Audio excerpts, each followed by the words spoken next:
One thing you said which surprised me because it didn't come up at all in our previous conversation at all, and even in my prior research, was you said that you feel like you have a low-level eating disorder. Yeah, I think I'm very conscious of my weight and my appearance, and I think that's maybe eating disorders they're very, very serious things, and I'm not really in that category, but I'm very aware of it. Like as a man as well. I was chatting to Chris Williamson about this on Modern Wisdom. I think he was like quoting the stat of saying men's body dysmorphia overtakes women's, I think, in the next year, in terms of kind of young men looking at Instagram, wanting to look a certain way and presenting themselves a certain way. I think there is kind of an issue around it. I think that weird thing about, like, I've had a bit of work done, and I've had my teeth done and my hair done. And I think there is kind of there's something about being on screen all the time that you get very conscious of kind of, and maybe it's slightly a control thing. Have you always had that?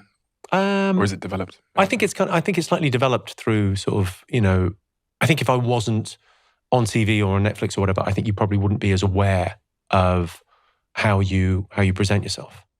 So that it's slightly odd, I think, slightly odd relationship with. I mean, I've kind of a theory around drugs, right? Drugs and alcohol. So I think marijuana, when you think about it, like weed, is people are very carefree about. Oh, well, that's just a bit of weed, fine. But think about what it is, right? It's not a performance-enhancing drug. It's a performance-inhibiting drug, right?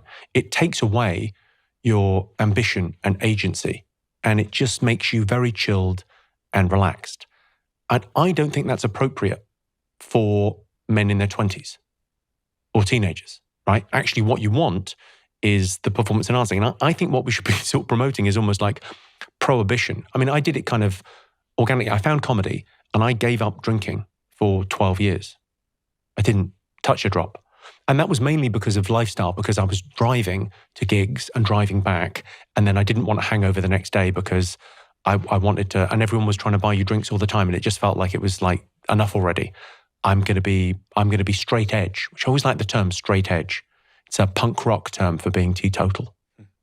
Straight edge. It's cooler, right? Mm-hmm. But I like the idea of going, right, I'm going to control that. I mean, I drink a little bit now, kind of socially, but not in a problem way. But giving up was quite an important thing because it was also the focus that it gives you. So I don't know, I'm slightly anti-drugs for young people. I slightly think men in their 50s and 60s that are workaholics, maybe some marijuana wouldn't be a bad idea. But it's the idea of kind of young people taking it and not having, what does it take from you? It takes away that kind of that raw ambition. And that's such a sort of valuable thing in those years. It's almost like that advantage that young people can't see the advantage that they have. They see the wealth and the financial security of being 50. And when you're 20, what you don't recognize is the energy that you have when you're 20. That incredible advantage you have over everyone else in the office, in that you're just full of energy. You're 20 years older than me, exactly. What advice would you give to me that's unobvious as a 31-year-old? You're 51, I believe. Yeah. What advice would you give to me that would be probably quite unobvious to me at my age about the next sort of 20 years of my life? Stay out the sun. Stay out the sun. Sun damage is 90% of aging. Stay out the sun. Honestly, you'll save a fortune on plastic surgeon. I don't know. I mean, I think that, I don't know if you could be in a better place right now than you are, but you can certainly give yourself gifts when you're 50. What gifts do you want to give yourself? Let's talk about what gifts you would like to receive on your 51st birthday from you. Interesting. What would you like to have? I'd like to be physically fit. So done.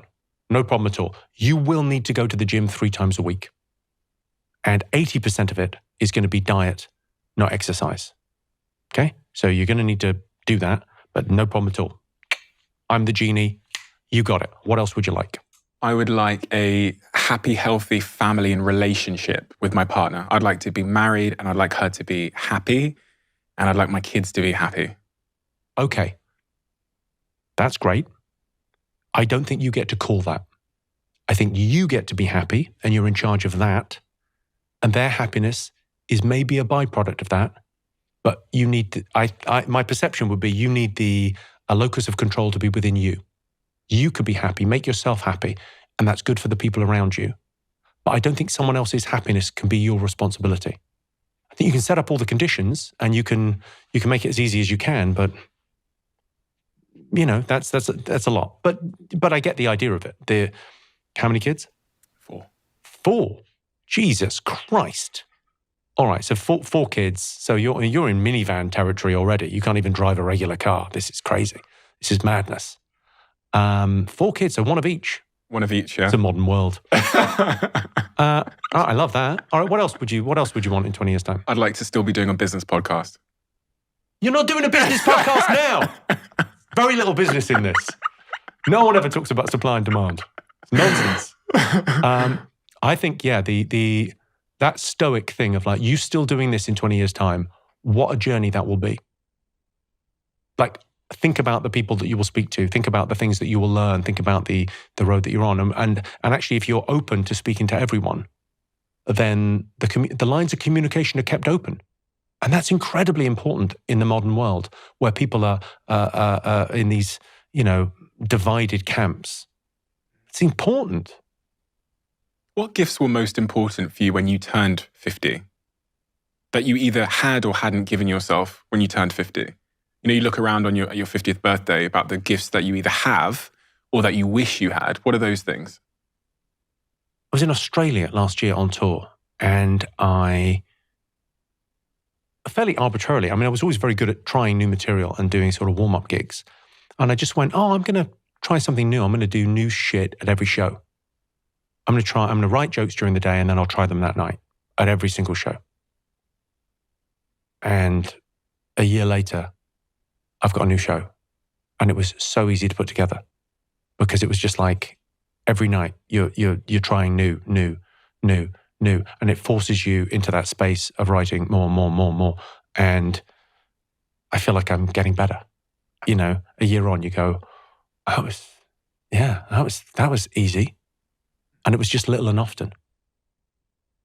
How important is that, the routines, the small things? Because I think there's kind of 2 camps of people typically. There's those that think sweating the small stuff matters. And there's those that think sweating the small stuff is inconsequential and it's, meh. But it seems that, the people that I seem to sit here with that are really successful at what they do have a real obsession with the detail. I remember Walter... I don't know if it's the small stuff. I think it's the important stuff. So I wouldn't sweat anything other than the joke writing and the performing on stage. Everything else, it's all small stuff. That's the important stuff. And focusing on that, like knowing what's important, I guess would be the first stage there. But then, yeah, that seems absolutely critical. Remember, I sat here with Walter Isaacson, who followed Elon Musk for 2 years and followed Steve Jobs for 2 years before Steve Jobs died. Both 2 business people. He's not connected, though. No one thinks it's his fault. No, you're not casting any out. No, I'm not saying he did it. Yeah. I'm not saying he did it. But he said something to me about how Steve Jobs would even make the circuit board inside the iPhone look beautiful. And this came from Steve Jobs' father, who told him that he had to paint the back of the fence as well, even though no one would ever see the back of the fence because it was covered. But he said that truly great individuals care equally about the parts that are unseen. The things you'll never see. And I always thought that's incredible that Steve Jobs would care so much about making the circuit board inside this iPhone look beautiful. And why is he doing that? Well, is he doing that because he will know? And that made me think about this concept of your self-story. We have, you said reputation earlier, which is the external story of what people think of you. But everything we do writes this self-story about who I am. Like when you leave this room. I love this concept. The idea that we are a story we tell ourselves. Yeah, and everything I'm doing is telling me who I am. So Chris Eubank Jr., the son of the famous boxer, great boxer himself, says that if he's on a treadmill and he gets cramp in his leg, like really painful cramp in his leg, no one's in the gym, but he told himself he was going to do 20 kilometers. He says, I will physically limp the last 8K. Yeah. Even though no one's there. Of course. Why, of course? Because you are who you are. You're like that. How you do anything is how you do everything. So he's all in.